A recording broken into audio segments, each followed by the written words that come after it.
नाज़रीन, हाला पुराणा IIT कॉलेज की बहाली लाइ ॿिए ॾींहुं बि अलामती बुख हड़ताल करे एहतिजाजी मुज़ाहिरो कयो पियो।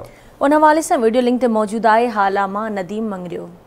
जी बिल्कुल, अज बे डी IIT कॉलेज की बहाली लाइ आला प्रेस क्लब हाला ते सिविल सोसाइटी तरफा अलामती बुख हड़ताल करे एहतिजाजी मुज़ाहिरो कयो वियो आहे, जंहिंमें हाला जे सियासी समाजी तंज़ीम जे अॻवाननि सरदार रियाज़ मेमन, अब्दुल रशीद रेतो, अब्दुल रहीम मेमन, हामिद कुरैशी, मंसूर नवाज़ बियूं, अब्दुल करीम मेमन ऐं ॿियनि जेको वॾे अंग में शिरकत कई आहे। अॼु हिन ॿिए ॾींहुं बि हिन अलामती बुख हड़ताल करे मुतालबो कयो आहे त IIT कॉलेज खे बहाल कयो वञे, फंड जारी कया वञनि, उन जेको मुक़ररु अमिलो आहे उते उन मुक़ररु कयो वञे।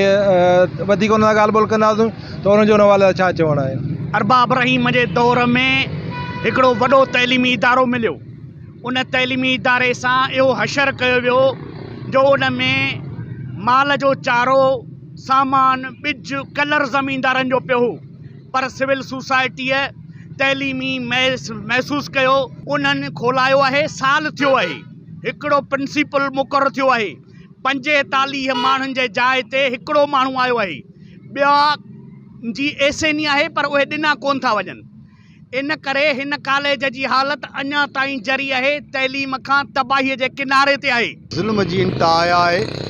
जीअं चूंडल नुमाइंदा असांखे नाहिल मिलिया आहिनि, तीअं हज़्ब इख़्तिलाफ़ धुर बि नाहिल आहे, जंहिंजे करे हितां जा तइलीमी इदारा ऐं सभु शयूं तबाह ऐं बर्बाद। असां घुर था कयूं त IIT कॉलेज में फिल फोर सभु सहूलियतूं ॾिनियूं वञनि, जे न त ज़िले मटिया जे माण्हुनि खे चवंदासीं हाणे फ़ैसिले जी घड़ी आहे ऐं हितां जो चूंडल नुमाइंदनि जे घरनि जो घेराव न कंदो तेसिताईं तव्हांजो IIT कॉलेज न खुलो। सिविल सोसाइटी जसुलहणे उन कोशिशूं ऐं लिख पढ़ करे उनखे जेको आहे सो IIT कॉलेज खे SNE कराए छॾी, 45 माण्हुनि जी SNE आहे।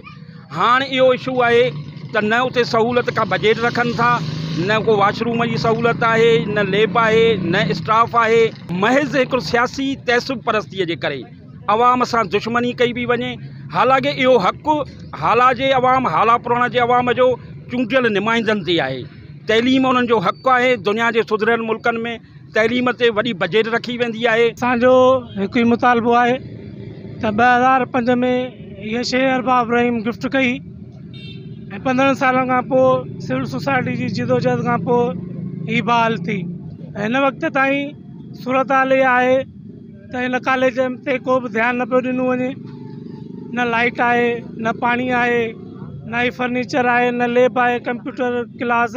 ॿियो को मुतालबो कोन्हे असांजो, त जेकॾहिं असांखे अहिड़ी वॾी शइ असांखे मिली आहे जेका 15 सालनि खां बंदि थी वई कादी शौकत साहब जी महिरबानी सां, असांजो इहो ई आहे मुतालबो त असांजे तक जा MPA MNA खां इहो मुतालबो करियूं था ऐं सेक्रेटरी एजुकेशन का मुतालबो करे त फौरी तौर ते नालो जे स्टाफ ॾिनो वञे। जी बिल्कुलु, मुज़ाहिरीन जो चवणो त IIT कॉलेज खे ठहे जेको 17 साल थी विया आहिनि, सिविल सोसाइटी शहरनि जी कोशिशि सां हुनजी SNE मंज़ूर थी आहे, 45 माण्हुनि जो उन्हनि खे अमिलो मिलियल आहे, पर जेके कुझु अनासर आहिनि जेके हिन कॉलेज खे बंदि कराइणु चाहिनि था, जंहिंजे करे अॼु ॾींहुं क्लासिस न हली सघनि। हिननि वज़ीर आला सिंध ऐं आला अफ़सरनि खे मुतालबो कयो आहे त फौरी तौर ते IIT कॉलेज खे बहाल करे हुन जा क्लासिस शुरू कया वञनि त जीअं शागिर्दनि जो मुस्तक़बिल बची सघे। जी।